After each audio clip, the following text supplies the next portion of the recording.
Sir Keir Starmer's plan to rob Peter to pay Paul is unravelling before his very eyes, and I'm glad to see the Labour leader's policies being tested in the real world. You see, Keir's policy to invigorate the flagging state schools sector involves charging VAT on private schools or independent schools, and that is a cool 20% increase in fees to parents in one hit. He plans to use the money that he gets from this and fund the state sector.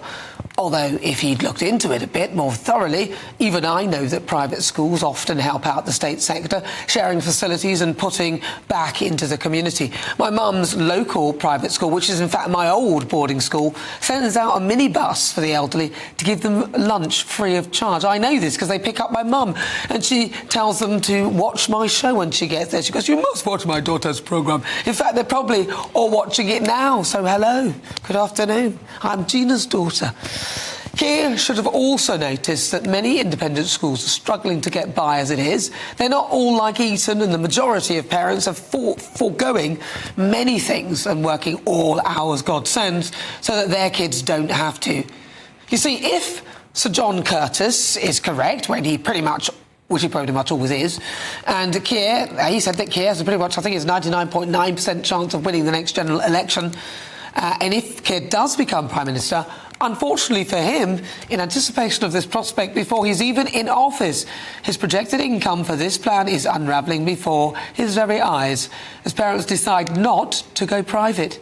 In fact, it's already beginning to bite. Enrolments to these schools have already fallen by 2.7% and are set to fall further in September. The Independent Schools Council, who have been collecting data on new starters for over a decade, reported this as the biggest annual drop since it began collecting its data in 2011. Now, the body represents almost 1,400 private schools, and experts say that the policy could result in as many of them closing down.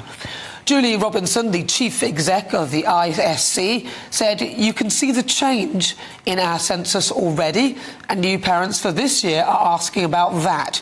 You hear them speaking ahead as the head teachers hear them saying."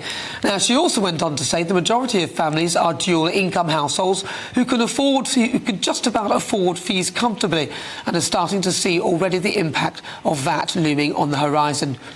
So, in coming up with this oh-so-ridiculous plan before Keir has even taken office, the independent school sector is already feeling the brunt of his master plan. If he's not careful in trying to rob Peter to pay Paul, Keir might have single-handedly destroyed both by burdening an already overloaded state system and depriving the private sector, resulting in only the super-rich, who make a very small percentage of the population, being able to afford private education, thereby widening further the divide between the rich and poor, good and bad. And that's not to say that state schools are bad.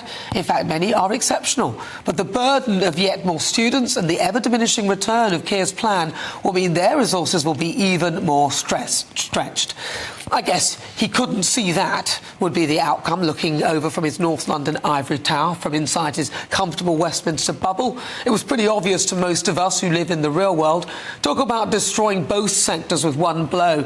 The irony, of course, Sir Keir Starmer benefited from a private education. When his school became a fee-paying one, he was allowed to stay on and his fees were paid. There's a lot of drawbridge pulling up going on in the Labour Party of late. Well done, Sir Keir. I think this would probably be a wise time for one of your legendary flip-flops, don't you?